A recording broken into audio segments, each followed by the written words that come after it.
Olá, sou Alessandro Ala, médico radiologista e vou falar sobre Doppler hepático. O Doppler hepático é comumente utilizado para avaliar hipertensão portal, trombose do sistema porta, congestão passiva hepática e complicações do transplante hepático. A anatomia venosa portal é formada pelas veias mesentéricas superior, esplênica, porta e seus ramos direito e esquerdo. O vídeo representa uma varredura transversal em sentido supero-inferior. Na anatomia venosa sistêmica, devemos lembrar das veias cava inferior, hepáticas, renais e ilíacas. Na anatomia arterial, a artéria hepática é comumente ramo do tronco celíaco, o primeiro grande ramo visceral da aorta.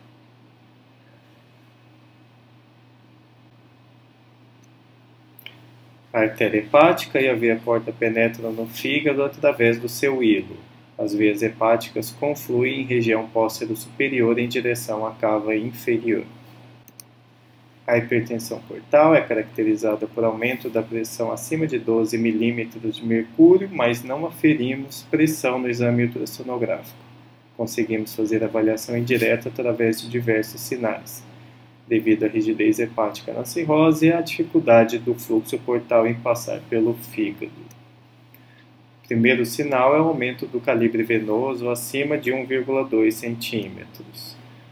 Há também fuga do fluxo portal para veias sistêmicas através de veias colaterais portosistêmicas.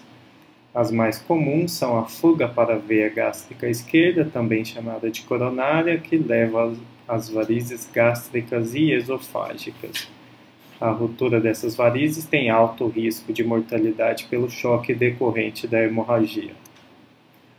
Outro local de fuga é a veia paraumbilical. Ela comunica com o ramo portal esquerdo, tendo trajeto na parede abdominal anterior. Costuma drenar para uma ou duas veias ilíacas.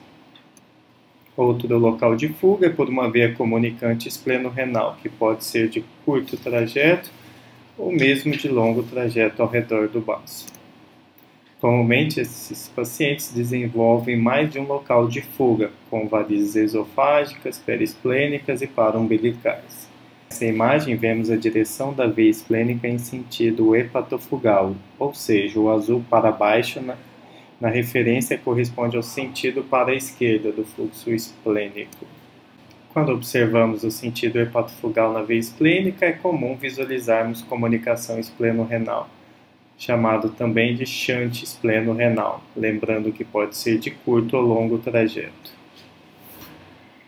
Não só a veia esplênica, mas também a veia porta pode ter o fluxo reverso ou hepatofugal, que pode ser associado a varizes espleno-renal ou gastroesofágica. Na imagem, devemos entender a referência de azul e vermelho em relação ao que afasta ou aproxima ao transdutor. Nessa imagem, o vermelho representa afastar do fígado. Nesse outro acesso, o azul demonstra o sentido para baixo ou hepatofugal da veia porta. Outra alteração que podemos estudar é a trombose de veia porta, sendo caracterizada por ausência de fluxo na veia porta, além das colaterais varicosas portosistêmicas. Na evolução da trombose, a recanalização pode ser ausente, parcial ou total. Nesse exemplo, vemos uma pequena recanalização de um vaso sem fluxo representado no desenho em verde. Outro tipo de evolução é chamada de transformação cavernomatosa da veia porta, que consiste em proliferação de vasos na topografia portal. O interessante é que podem ter fluxo arterial ou venoso na análise espectral. As veias hepáticas na cirrose tendem a diminuir o calibre. A avaliação com Doppler colorido, feita para demonstrar, além do fluxo, também o contorno irregular deste vaso. A mesma alteração de contorno na superfície hepática pode ser visto nas veias hepáticas. A análise espectral normal da veia hepática é de aspecto multifásico, formando um W em sentido hepatofugal. Assim como é comum o lobo direito hipertrofiar primeiro, a veia hepática direita costuma ser a primeira a perder o aspecto multifásico, passando para contínuo. Na hepatopatia cardíaca, a congestão passiva promove aumento do calibre das veias sistêmicas. É típico dessa entidade o modo M demonstrando a perda da redutibilidade do calibre da veia cava inferior. Na congestão hepática passiva, as veias hepáticas tendem a aumentar o calibre, ultrapassando 1 centímetro. A análise espectral mostra aumento da pulsatilidade com fases invertidas durante o ciclo, tanto nas veias hepáticas quanto na veia porta. A avaliação do sistema arterial hepático é secundário na hipertensão portal, porém é obrigatório no transplante hepático. O fluxo arterial hepático está ausente na trombose, uma complicação que leva à perda do enxerto se não tratada.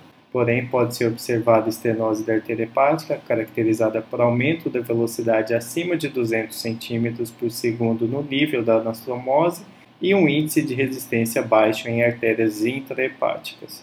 A estenose é esperada no pós-transplante imediato devido ao edema da anastomose. Tardiamente, o achado de estenose é patológico por ser associado à fibrose da anastomose. O acesso ecográfico anterior, quando adequado, permite boa visualização dos vasos do hilo hepático e das artérias hepáticas. Em fígado cirrótico com redução volumétrica, é comum gases gastrointestinais obscurecerem esse acesso. Outro acesso ecográfico é a via intercostal direita, que pode ser o único local possível de visualização dos vasos hepáticos. Os achados normais da veia porta são velocidade maior ou igual a 15 cm por segundo, calibre menor ou igual a 1,2 cm, sentido hepatopetal, leve fasicidade do fluxo, como mostrado nessa animação. Outras possibilidades são a perda da fasicidade, mantendo a velocidade normal, um achado frequente na hepatopatia crônica ou na esteatose. A velocidade pode ser menor do que 15 cm por segundo, um sinal de hipertensão portal, mas pouco frequente. Pode ter sentido reverso, indicando o fluxo hepatofugal, e pode ser pulsátil na congestão passiva hepática. As veias hepáticas têm um aspecto multifásico hepatofugal, como um achado normal. A veia hepática direita, com frequência, é a primeira a perder a fasicidade na hepatopatia crônica, acompanhando a atrofia lobar direita, mas pode ser mais pulsátil na hepatopatia cardíaca. A artéria hepática tem velocidade de pico sistólico variável, sendo considerado normal abaixo de 200 cm por segundo no fígado transplantado. A velocidade é avaliada principalmente na anastomose, ou seja, em região extrahepática. O índice de resistência é indicado para avaliação de artéria hepática própria ou intrahepática. No pós-transplante, o IR normal varia entre 0,55 e 0,80. Na hepatopatia crônica, o índice de resistência pode ser normal, diminuído ou até aumentado. Agradeço a atenção e espero ter ajudado a entender o estudo Doppler hepático.